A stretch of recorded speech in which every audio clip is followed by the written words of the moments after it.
Hello. Okay. So I feel like I haven't talked to you guys in forever because basically I haven't, because as you know, I've been on vacation, which I now need a vacation from. So I did promise everyone pictures. So a quick rundown of what this wedding was. My sister is a huge Game of Thrones fan. Now, I personally don't watch Game of Thrones because, well, I prefer my porn without the storyline. Anyhow, it was a blast, and so we all got dressed up, gave me the perfect chance to wear blue lipstick, which I probably will use again here. But as you can see, everybody really went balls to the wall, supporting her idea and making this event as themed as possible, with exception of my father here, who did not have to dress up at all. Yeah, that's how he looks every day. But it was an amazing day, and my sister was very happy. And if you missed it, Big D was really feeling free in his kilt. He hasn't taken it off since. No, really, it's been a week. But we had a wonderful time visiting family, taking some time off to swim, relax a little bit, kind of in the midst of all that chaos. Stopped and got me a new t-shirt. Big Wahlburgers fan here. And all in all, we made it home safe and just in time for another Caleb and Sophia review. Let's do it.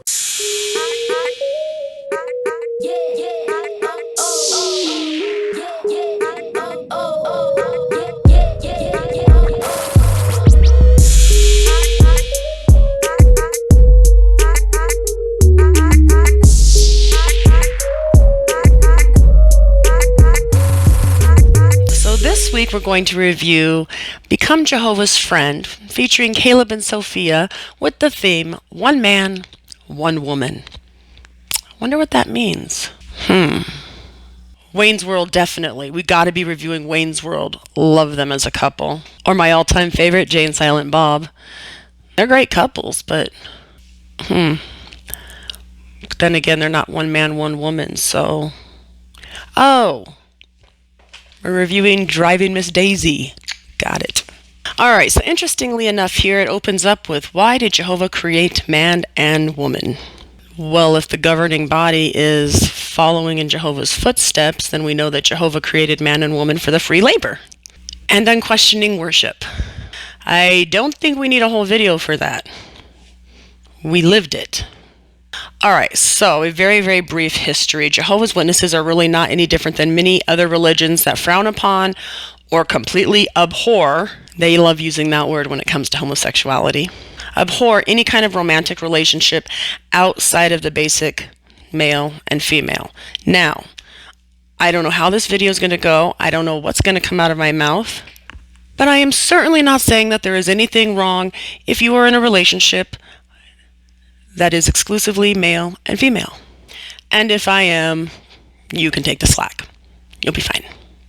So yes, Jehovah's Witnesses really aren't unlike any other religion when it comes to that subject. Now, when I was growing up, it wasn't pushed a lot. We had subject matter on it. We had young people ask on it. We had, some articles and things like that.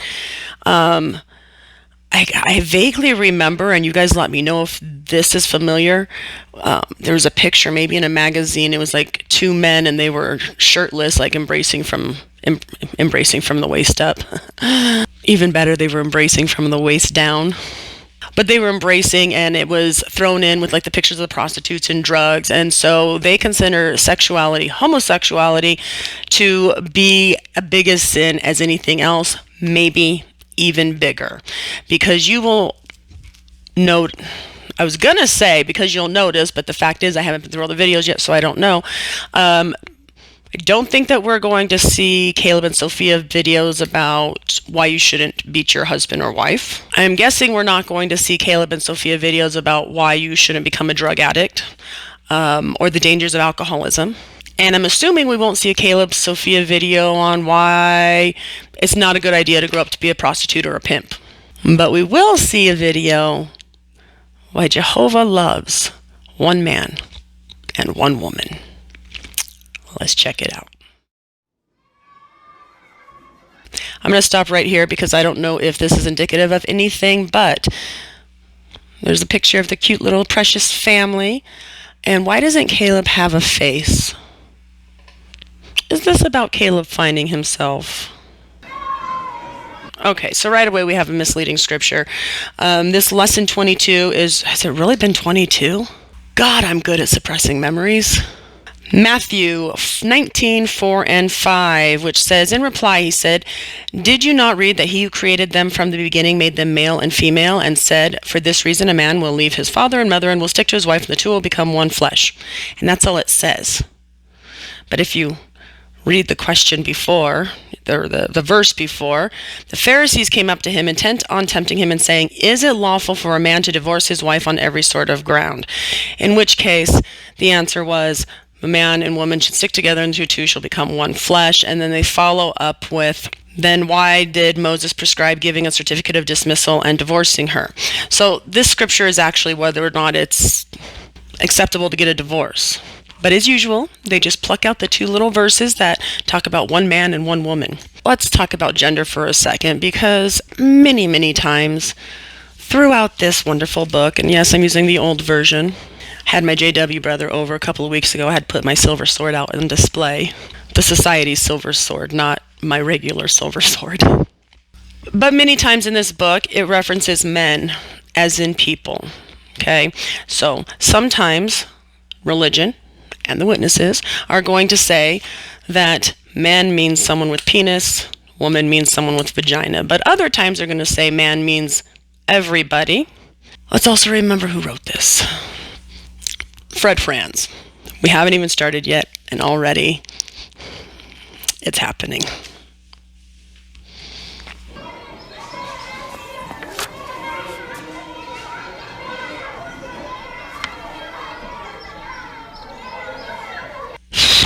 So the brainwashing starts early. We don't look at that picture and go, in the age of divorce, could that be a mom and an aunt? A mother and a grandmother? No, clearly it's two dykes and a daughter. All the expressions that Sophia's face is going through here is telling your child how they should feel when they see a family photo that involves two same-sex parents and their child. The governing body is so much like the butler in Mr. Deeds. I fear you're underestimating the sneakiness, sir. Sneaky. Look, Mom. I drew our family in school today. Oh, wow. I didn't have time to finish Caleb's face. What she really means is she's not sure what Caleb's sexuality is, so she hasn't filled the blanks in yet. Carrie drew two mommies. No, not two mommies. Carrie drew two mommies. Carrie drew two mommies. Carrie drew two mommies. How does Sophia know that that's two mommies? It could be two aunts. It could be mom and a very, very ugly dad. Or two very, very ugly dads. So it's important to remember immediately, make assumptions and judge. Make assumptions, judge. Make assumptions, judge. You get patience after that and you're like full-blown JW. She told me they're married to each other. My teacher says that all that matters is that people love each other and that they're happy. Old Jehovah's Witness self creeped in, and I assumed and judged that Sophia was assuming and judging that they were two females married, but it looks like she actually took the time to talk to her classmate, something they eventually do frown upon, and discovered that her friend, worldly friend, has two mommies and that they love each other. This is 2019, right? Yeah? Well, people have their own ideas about what is right and wrong. But what matters is how Jehovah feels. So immediately, what people feel, her teacher, her friend, and her friend's mothers, versus how Jehovah feels. Again, we're humanizing Jehovah. And who do you want to impress most? Let's see how Jehovah feels about two mommies. He wants us to be happy, and he knows how we can be happiest. That's why he invented marriage the way he did. That is a lie. That is a blatant lie. God did not invent marriage at all. I personally do not recall the wedding ceremony, the signing of the legal documentation that he performed. And who ordained God? Religion invented marriage. Society invented marriage. Not that society. Yes, it's also a legal institution nowadays. Whether you believe in Jehovah, a higher power, a different God, this is a completely man-made event that takes place. So, let's see how much more she lies to her child. He wants us to be happy, and he knows how we can be happiest. That's why he invented marriage the way he did. Sorry, let me go back again. The sentences that led up to that just now caught me. He wants us to be happy. He knows how we can be happiest. That's why he invented marriage. So not only is that complete bullshit, but it's also impressing upon the fact that to be happy, you have to be with someone. I am very curious for all of you who used to be witnesses, because I know I struggled with this for a while. And I know we're not the only ones, but this ingraining into children that being in a partnership is what completes you. Being in a partnership is what makes you happy. You are not whole unless you have someone else. And I struggled with that for a long time. And I know we've all made a lot of bad decisions because of it, because you feel that to be happy, as we have been brainwashed, involves being meshed with someone else. I'll try not to interrupt again. You mean one man and one woman? Exactly. Look at Genesis 1:27. Jehovah created Adam and Eve, male and female. Then in Genesis 2:24, he said that a man will stick to his wife. A man will stick it to his wife? Yeah, baby, yeah! Then in Genesis 2:24, he said that a man will stick to his wife. Later, Jesus said the same thing.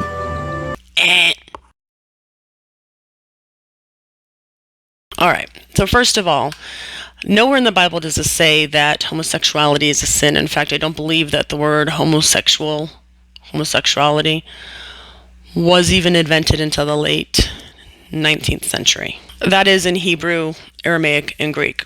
Whenever they're referring to homosexual acts, it's usually in a negative basis. Adultery, idolatry, exploitation, and things that's what they've connected to homosexuality. They do not reference homosexuality, the behavior, and they certainly didn't understand sexual orientation. So one of my favorite scriptures on this subject is Romans 1:26. That is why God gave them up to disgraceful sexual appetites, for both their females changed the natural use of themselves into one contrary to nature. That scripture is often used to condemn homosexuality, in this case, lesbianism. And if you look deeper, it's also referencing, I don't know what the full concept word of it, but an orgy, okay? Which is not generally a caring, emotional relationship. That's just banging. These verses are picked apart, not just by Jehovah's Witnesses, but by many religions in what defines a relationship. And the reality is they did not have the language to describe homosexuality versus heterosexuality, and they certainly didn't have the context. Any time that you are reading about same-sex anything, same-sex, sex, it's always in reference to situations that are violent or non-mutual, worshiping of false gods, etc. It's not talking about the act itself. This is no different than the reason they don't celebrate birthdays is because twice in the Bible, when birthdays were mentioned, negative things happened, therefore birthdays are bad. And the scripture almost everybody goes to is Leviticus 18:22, Genesis, Exodus, Leviticus, Numbers. And you must not lie down with a male the same as you lie down with a woman. It is a detestable thing. And I'm pretty sure he means because it won't work that way. If you're going to lie with a man, you're going to lie with him in a different position. Jehovah's standards haven't changed. Except for that one summer in college. We'll talk about that later. It's kind of like going on an airplane. What would happen if someone wanted to bring something on the plane that wasn't allowed? They couldn't go on their trip.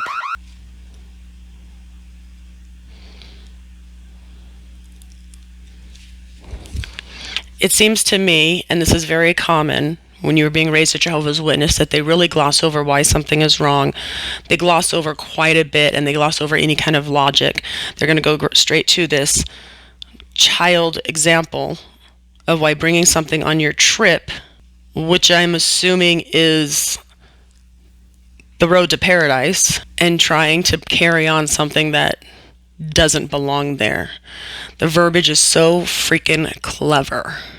I am very, very sneaky, sir. Right. It's the same with Jehovah.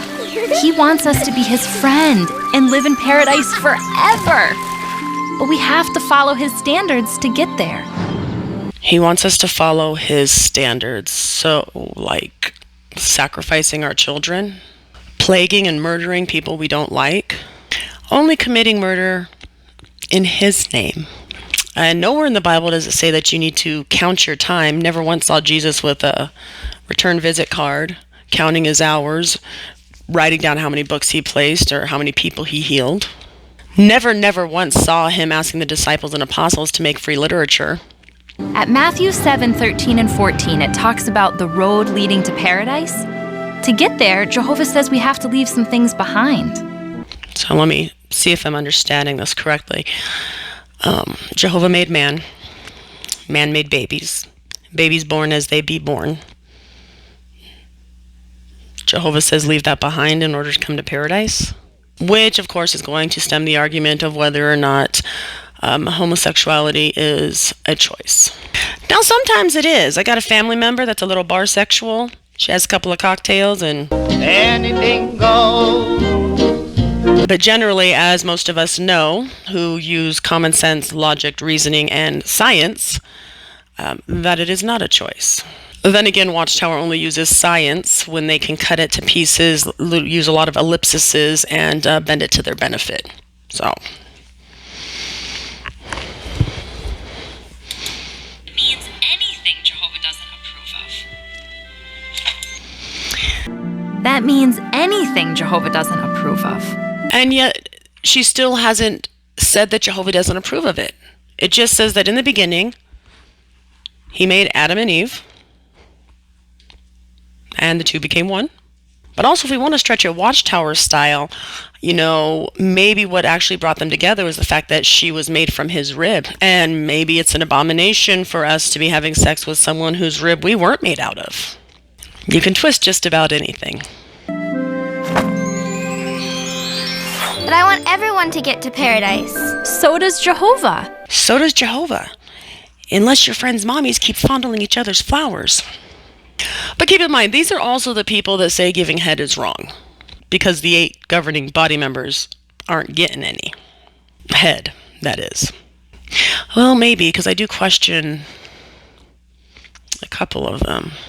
And you know what? People can change. People can change. And remember back when we were making references to the black people who were descendants? Hopefully they can change their skin color too. Because Jehovah wants everyone to come to paradise. That's why we share his message. So, what can you say to Carrie? Gays gag God. They make him sick. Gays gag God. That might not be the best way to explain to Carrie. Well, let's see what Sophia's going to tell her friend Carrie. Well, I could tell her about the paradise. I could tell her about the animals and the resurrection. That's awesome! Good job, sweetie. And when you're done talking to Carrie, you take this bleach down to your little colored friend and maybe you can change him too. Jehovah wants everyone to come to paradise. Let's practice. So, as you probably have already guessed, I'm pretty disgusted by this. I think it's appalling the way that they tie bringing illegal contraband onto a plane as homosexuality getting into the new system of things. And for those of you who aren't familiar, the new system of things, we're currently in the old system of things. The new system of things is where we will all live together in paradise on earth, so long as you're not gay. Growing up, there wasn't a huge emphasis on it, but there also wasn't a huge wave of coming out as it is today, where people are becoming more comfortable with their sexuality and are still hitting a wall. So what makes me so sad about this is really how it makes a young person feel, or even a grown person feel, who may be gay and is one of Jehovah's Witnesses. And one of the absolute best stories that I've ever heard of a young man really struggling with his sexuality as a gay man, or a young gay man, is mentally diseased. And I'm sure you've all heard of him. And if you have not watched this specific video, it moves me every time I listen to it. It is so powerful, but there's also a lot of great elements in there involving his mom and his family and history. But it really, really speaks to what it's like to suppress or convert yourself on something that you absolutely have no control over. It's part of who you are. Go check out Mentally Diseased Story. I'm going to put a link to his channel, but then also directly to the video that I think that you should watch, because it's told well, it's great, and hi Germ, keep doing what you're doing. I love your channel. I'd be mortified when I was a child if they said that only the brown-eyed kids got to go to the new system, because that's essentially what they're saying. And it's not just is it a sin, but Jehovah abhors it, and it's equal to bringing weapons of mass destruction in your suitcase on an airplane. So many shitty messages in there.